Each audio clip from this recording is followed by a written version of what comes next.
нужно понять, что рука – это гороскоп человека, написанный высшими силами.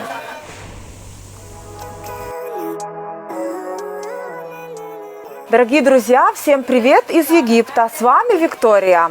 У нас в Хургаде очень много интересных людей. И сегодня я вас хочу познакомить с практикующим хиромантом и астрологом Константином. Я вот только с ним познакомилась 2 дня назад. И вот сегодня он уже с нами. Теория такая, что изначально все это знание пришло из Древней Индии. Люди, которые занимались изучением человека, изучением психики людей, изучением их судьбы, изучением влияния характера и судьбы на их жизни и на их смерть. В общем, все эти люди, они состояли из сословия брахманов, то есть жрецов, священников.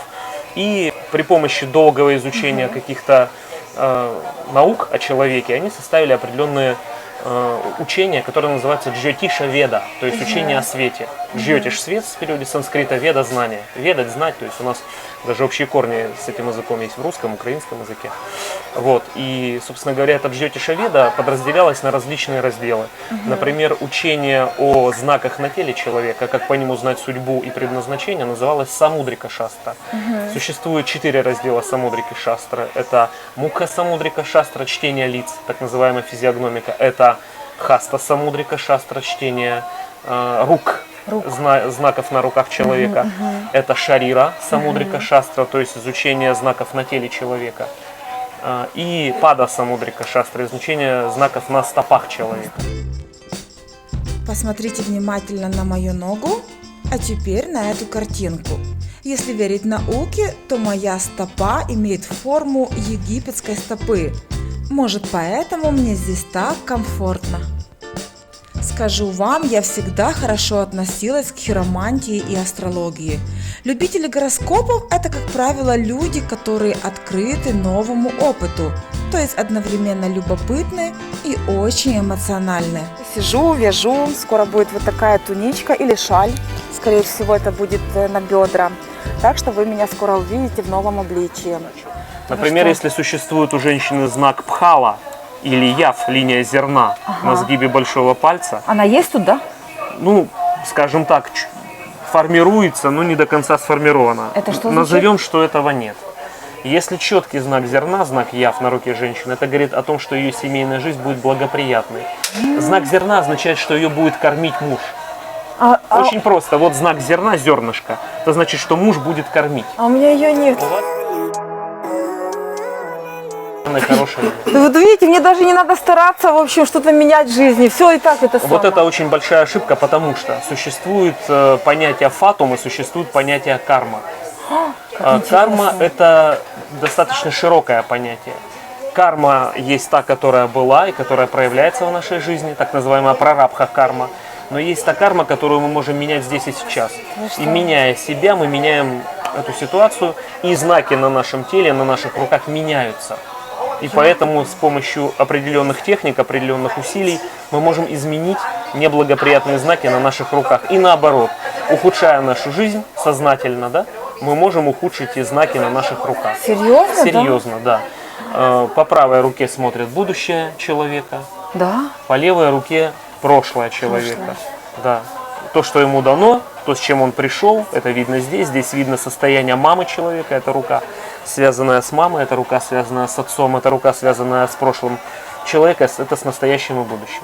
Смотрят обе руки, но в целом опираются на правую, как на будущую судьбу в предсказании. Нужно понять, что рука – это гороскоп человека, написанный высшими силами. То есть у нас существует 9 основных планет, которые влияют на нашу жизнь. И они отражены не только в нашем гороскопе, но и на руке, которая тоже является гороскопом. Таким минимальным, как маленьким гороскопом, который всегда у нас под рукой.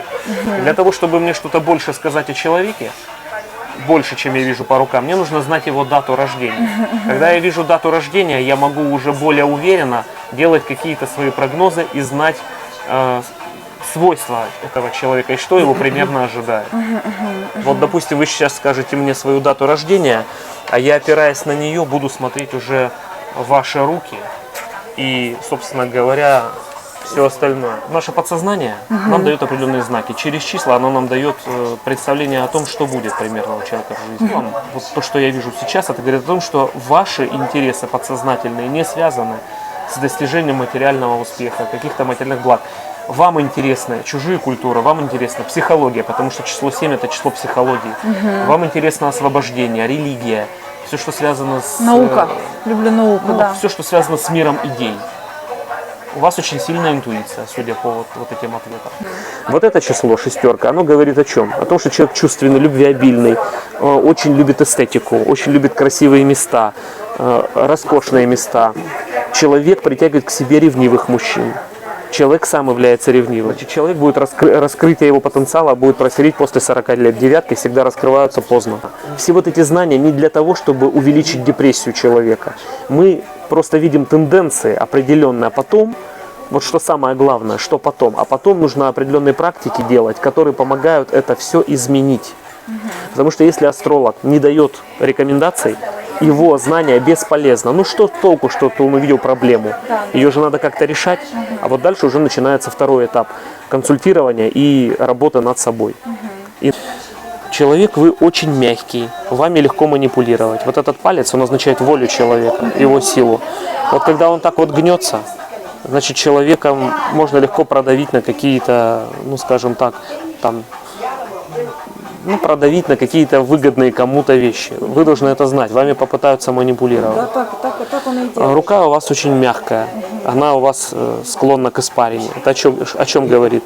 Говорит о том, что человек, в принципе, внутренне волнительный, эмоциональный, очень нежный. Женские качества очень сильные у человека. То есть бывает так, женщина вроде красивая, да, миловидная, руки потрогаешь, и они как камень, как наждачная бумага. Все, можно сразу сделать вывод, что это человек жесткий внутренне, и с ним лучше особо в какие-то, не доверять. Почему, когда у женщины жесткие руки, она кинет, не задумываясь просто. Да и мужчина тоже. То есть по рукам человека, даже не столько по знакам на них, сколько по самой структуре руки можно сделать определенные выводы. Смотрим, например, показатель, ну скажем так, так называемого уровня сознания человека. Ну вот у вас вот по центру. Это называется манушья. Манушья означают люди, то есть человек вовлечен в социум, вовлечен в мир людей, в жизнь людей. Ему не интересно, может быть, чисто эгоистические настроения, но и не интересна большая духовная работа над собой. Ему интересно все, что происходит вокруг него. Вот вы блогер, вот это вот ваша тема чисто. Социальный работник, блогер, какой-то человек, которому интересно то, что произошло здесь и сейчас, а не то, что было в прошлом, и не то, что будет завтра. Это вот вы, по вашим рукам. У вас несколько линий судьбы. Вот здесь, на левой руке, вы должны вообще были уехать за границу. Видите, вот этот холм, он означает родина, родина, семья. Чем дальше линия отходит от него, тем дальше человек от родины. Да. Константин, а вы верите в судьбу? Я верю в карму. Карму. Да? Карма – это понятие более широкое, Это чем можно судьба. повлиять на карму? Да, потому что на карму можно повлиять. Если мы возьмем классическое понятие судьбы, предопределено, да, например, человеку что-то. Это очень жесткая конструкция, в рамках которой нет свободы воли. Это очень неправильный подход. Так как знаки на лице и теле меняются, так как я понимаю, что можно все это изменить, и так как существует огромное количество людей, которые не верят во все это, но делают определенные сознательные усилия по изменению себя к лучшему, у них все получается и все нормально, несмотря на то, что, допустим, у них какие-то проблемы в гороскопе изначальные, говорит нам только о том, что свою судьбу, свою карму можно менять на какое-то количество процентов. То есть ответ такой: и да, и нет. И да, и нет. Что-то нельзя изменить. Например, человек родился женщиной. Человек родился в Африке, африканской женщиной. Можно ли это изменить? Можно ли стать белым мужчиной в Швейцарии, родившись в семье миллионеров? Нельзя.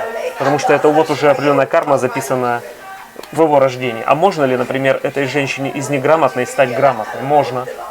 Приложить усилия и стать умной, уехать из Африки в другую страну, добиться там успеха. Можно? Можно. Это уже воля. Это воля и разум человека. То есть на одной чаше весов карма, которую можно изменить и нельзя, а на другой воля и разум, которая позволяет что-то в жизни изменить к лучшему. В этом, в принципе, суть, это наша жизнь, в этом мы все это понимаем. Дорогие подписчики, было очень интересно общаться с Константином. Он тут мне все в тетрадках расписал, долго мы беседовали. и очень много о себе узнала интересного. Сейчас пойду домой думать. Если вы живете в Хургаде, вы можете как бы прийти к нему на личную встречу. Все координаты я оставлю под видео. Ну, а если вы живете в другом городе, за границей, то у вас есть возможность с ним общаться онлайн. Или как вы приедете в Египет вдруг в отель тоже, пожалуйста. Что-то хотите сказать?